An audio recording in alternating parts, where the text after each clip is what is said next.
ऐसा व्यक्तित्व है, आपने देखा होगा पीछे जो चित्र है, आपने कई महापुरुषों के जन्म जयंतियां मनाई होगी, लेकिन संपूर्ण समाज को साथ लेकर चलने वाला अगर कोई बहादुर पैदा हुआ है, इस मेवाड़ की धरती पर प्रताप पैदा हुआ है, जहां जाला मन्ना एक तरह से अब उनका साथी है, हकीम का सूरी उनका साथी है, तो भीलू राणा उसका साथी है और भामाशाह उसका साथी है। इसका मतलब जब तक संपूर्ण समाज को लेकर के किसी काम को या किसी बात के लिए लड़ा नहीं जाएगा, तब तक उन मूल्यों की रक्षा नहीं हो सकेगी। महाराणा प्रताप ने अपने सब छोटे बड़े सब साथियों को साथ लेकर के जिस प्रकार का एक उदाहरण दुनिया के सामने रखा, शायद मैं सोचता हूँ लोग इसको कई बार धार्मिक आधार पर मानते हैं, लेकिन जिसका सेनापति हकीम का सूरी हो, इससे ज्यादा उदाहरण और क्या इस देश में एकता का दिया जाता है। महाराणा प्रताप वीर थे। महाराणा प्रताप ने आजादी के लिए संघर्ष किया। महाराणा प्रताप ने मेवाड़ की शान और मर्यादा के लिए जीवन पर्यंत संघर्ष किया। ये सब इतिहास की बातें हैं, लेकिन आज के संदर्भ में महाराणा प्रताप की उन चीजों को भी हमको याद करना पड़ेगा जिनके लिए देश को आज सोचना पड़ रहा है। सांप्रदायिक सद्भाव का प्रतीक यदि दुनिया में कोई हुआ है तो महाराणा प्रताप से बढ़कर कोई नहीं है। ये हमारी संस्कृति है, हमारा इतिहास है। महाराणा प्रताप का सेनापति हकीम का सूरी और लड़ाई दिल्ली के बादशाह से, दिल्ली के बादशाह का सेनापति जयपुर का राजा मान सिंह और लड़ाई महाराणा प्रताप से, इतना बड़ा विश्वास व्यक्त किया जाए दूसरे धर्म के व्यक्ति में, ये सांप्रदायिक सद्भाव का उदाहरण इस मेवाड़ की धरती से पूरे हिंदुस्तान में जाना चाहिए, निवेदन करना चाहिए। अवसर दिया है कि एक महान सपूत जिसकी गाथा वीर गाथा के रूप में गाई जाती है और लिखी गई है। देश के देश के इतिहास में थोड़े अक्षरों में जो उनका त्याग था, उनका बलिदान था, कुर्बानी थी, देश प्रेम की भावना थी, स्वाधीनता को लेकर संघर्ष किया, स्वाभिमान लोगों में जगाया और स्वाभिमान की प्रतिमूर्ति के रूप में अपने आप को स्थापित किया देश के इतिहास में।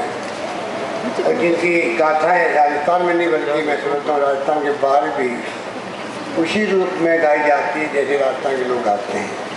ये मेरा अपना अनुभव है।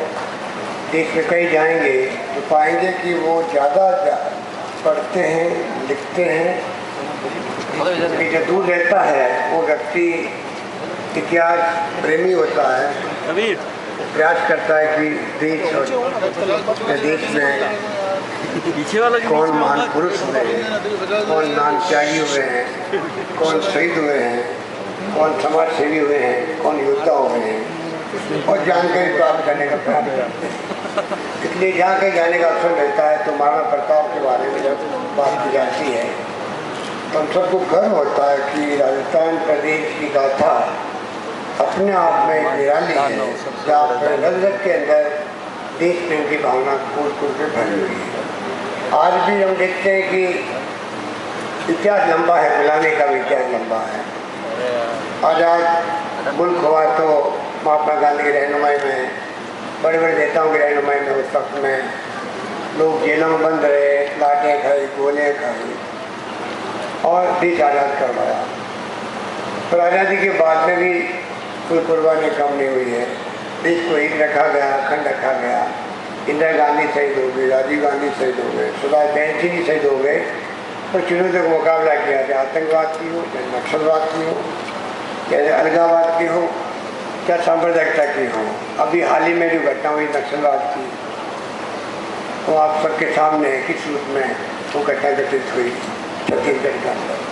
तो मैं कहना चाहूँगा कि जो लोग पुरुष हुए हैं, जो महान नेता हुए हैं, जो महान योद्धा हुए हैं, जिन्होंने इतिहास लिखा है अपने त्याग से, बलिदान से, उसमें महाराणा प्रताप सिरमौर है देश के अंदर। और उसी गाथा को लोग याद करके स्वाभिमान के साथ में जिंदगी जीते हैं और अपने देश की एकता के लिए, अखंडता के लिए सब कुछ न्यौछावर करने के तैयार रहते हैं। कारगिल का युद्ध हुआ तो मुझे एहसास हुआ मैं उस वक्त मुख्यमंत्री था, करीब 65 लोग शहीद हुए होंगे। तो 56 घरों में खुद गया गांव के अंदर, और मैं देखा कि नौजवान थे 22 साल के, 24 साल के, तो उनके दादा दादी माँ बाप जिंदा है।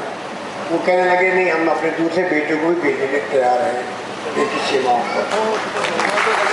ये वो महाराणा प्रताप की धरती है जहाँ पर हर घर के अंदर ये अगर भावना हो, एक बेटे की लाश आ रही है, सब आ रहा है, गांव के गांव उमड़ रहे थे उस वक्त में अंतिम दर्शन के लिए, और घर में शोक है, आघात लगा है, और फिर भी कहे हम दूसरे बेटे के लिए तैयार हैं। कि जज्बा में मैं देखा तो मैंने कहा मेरे को गर्व है कि मैं ऐसे प्रदेश का, महाराणा प्रताप की धरती है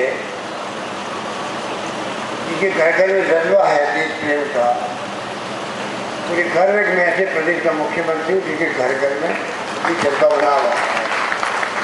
इसलिए वो शौर्य, वो पराक्रम, वो उनका कठिन समय पहाड़ों में रहने का, किस प्रकार से उन्होंने संघर्ष किया, किस प्रकार से भीलू राणा को उन्होंने उपाधि दी तो साथ वो डटे रहे, किस प्रकार का इतिहास बनाया।